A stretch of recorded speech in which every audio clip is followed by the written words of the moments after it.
I can't tell you how intimidating it is to spend close to 70 bucks on a body just to get it here to start hacking it up with a Dremel. That is the most intimidating thing that I do, because if you don't get it right, you might as well take it and throw it in the trash. But leads me to this. Pictures you saw beforehand is what I'm doing with the SMT10. There are numerous body choices for that rig, I understand, but I'm a die-hard Dodge guy, and there's not really an accurate Dodge for the pickup I've got. So I've had my eye on this body for a long time, the 46 Dodge Power Wagon from Proline, which I think is an awesome body for a crawler. And did a little research, and I found a couple other people have used them on the SMT10 chassis, and I figured, what the hell, I'd give it a shot. So I could not find one locally anywhere within a 3-county radius, and so I ordered one.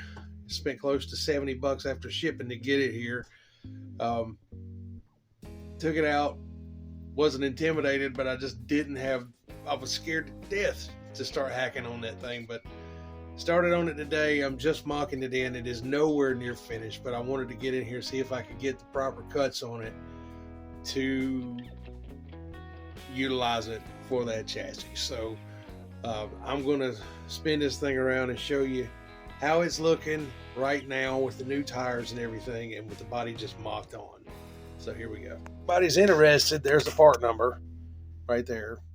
You can probably find it in a bigger hobby shop in a bigger town, but I could not find it here. So I hated to order it, but I did. That again, that's it. Just a crawler body. And after some cutting, now mind you, again, it's just mocked in there. This is what it's going to look like. Haven't settled on a choice as far as color yet. I know it's going to have the black accents as far as the fenders, and possibly the grill up front as well. Some other black accents around, but I don't know as far as a main color.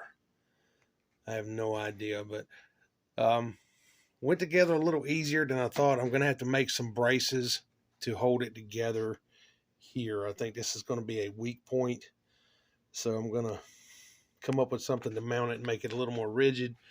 I do need to clean up the cuts that I made. I did all of that with the Dremel, and I'm not going to be able to utilize the stock body post mounts. I'm going to have to make something to go through the floor to bed back here towards the rear. That's not going to be a problem.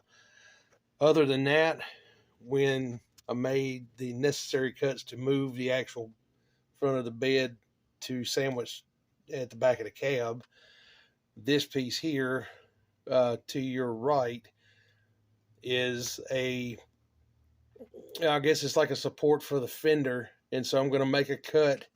I don't know if you can see the line, but I've got a line there. I'm going to cut it to where everything is kind of flush, and then support it with some other stuff. But yeah, so far so good. So it's looking really neat. Got some other things I want to do. I'm just not sure yet. I don't want to go into a lot of detail, but man, that is something. That is a huge body too. That is a gigantic body. If you look at this thing, I'm a pretty big fella, and I mean, it just barely fits in my hand. But I think it's going to be an awesome choice. Again, I don't see many of them. If you like it and you want more detailed instructions, let me know, man. I'll do what I can to do it. I took a lot of pictures, and I can possibly put something together there and narrate it, but it's not that hard. It's a little intimidating, but it's definitely not hard. But it's coming along. Just a quick update. Hope you guys like it. Any questions or anything, put them down in the comments. Any comments, drop them in the comments. Hope you're considering comment, subscribing. Be sure to go to the main channel page here for a link to the Instagram and the Facebook. Spend a little more time on the Instagram than I have the Facebook. Give me time. But I hope you guys are doing well. Take care, and we'll see you on the next video. Till then, see ya.